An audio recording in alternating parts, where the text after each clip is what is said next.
There have been 40 million gamers who have played Sea of Thieves, but only 0.01% of them have heard that sound as they've unlocked these rare achievements.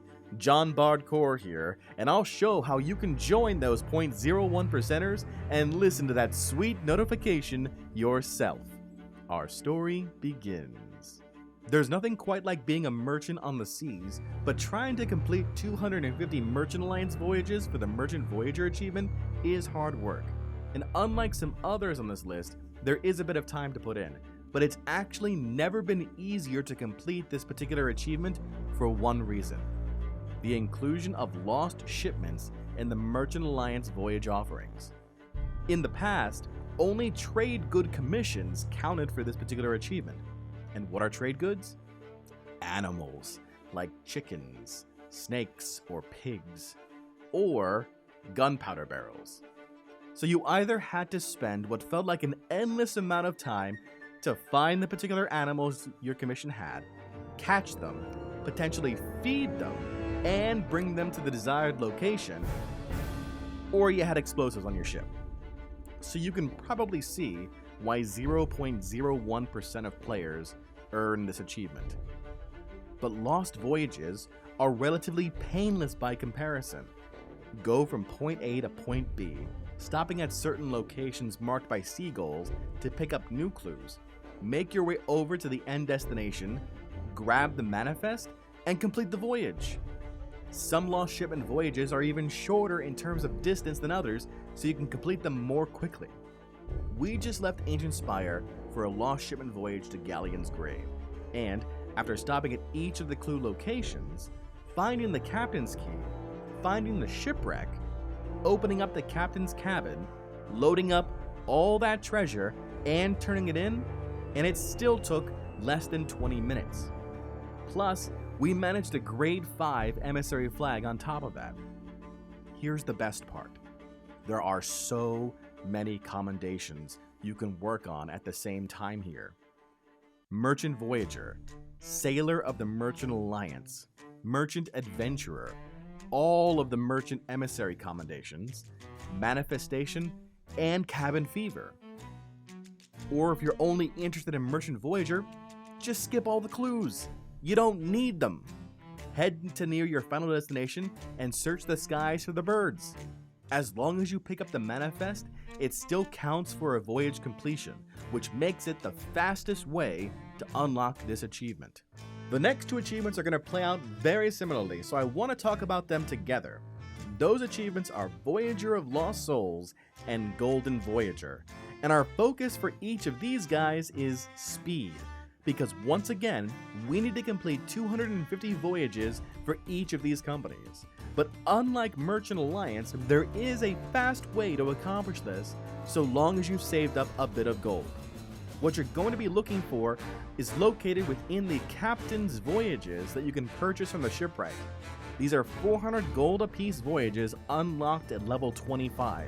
They're called a Skeleton Bounty for Captain Ships and a Treasure Hunt for Captain Ships. Buy a lot of them.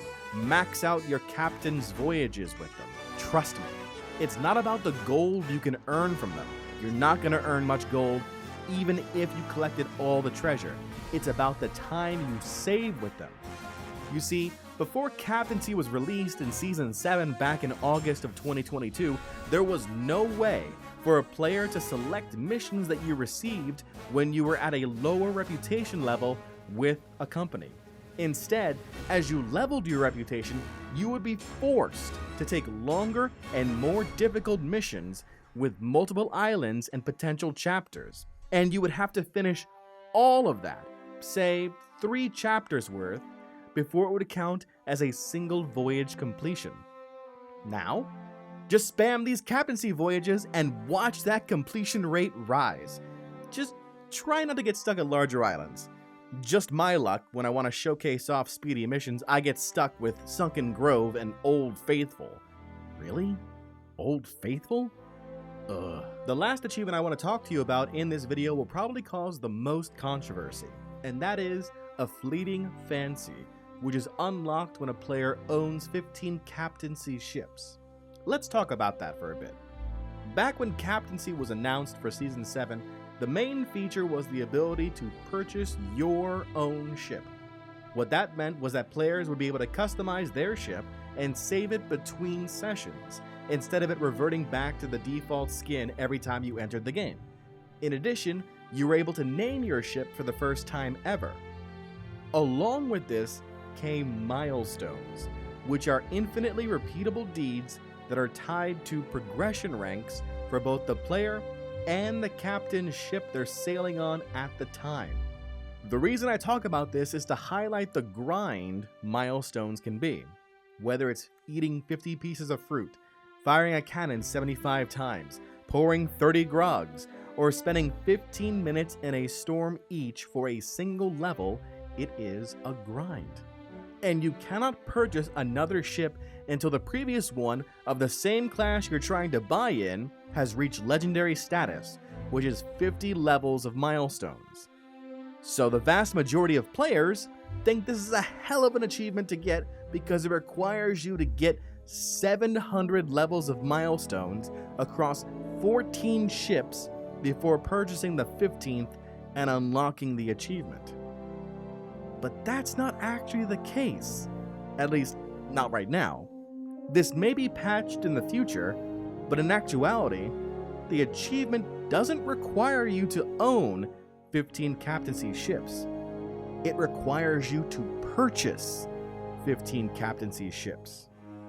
So, say you're a solo slooper, and you hit level 50 in your sloop, and you go to buy a new one. So now you've got 2 sloops in your fleet. Congrats! You're one step closer to the achievement. But conventional knowledge says to sail that new ship till you hit 50 again. Instead, what we're going to do is this. Enter the game using the new ship till you get the cutscene with the pirate lord. Then exit out and dismantle that ship. You should be back to the previously purchased sloop. Now, repurchase the sloop because you can, as the game has reverted back to the last legendary ship, which was your first sloop. And that's it. Your percentage to completion increases, and you don't have to grind out the milestones. I tested it myself, and here are the results. You'll still need the gold for it, about 3 million worth. But real time is far, far more valuable, I think, than virtual gold. There are a couple of other achievements that are at 0.01% completion. Veil Seeker, which requires 100 Legend of the Veil voyage completions, and 2 of the newest achievements, Blessing of Athena's Fortune and Ritual of the Flame, which are unlocked at level 100 of Reputation with Athena and Reaper's PvP factions. And honestly, these achievements are just what they say on the tin. You've gotta grind them out. But that's the beauty of a live service game. Things are always changing, and what was seemingly impossible one day may be easily achievable the next. And that's our tale for today, folks. If you're still watching this video, thank you so much for your viewership, and comment below what achievements you'd like us to focus on next, either in Sea of Thieves or in your own favorite game. Until next time, this is Jon Bardcore saying so long and take care.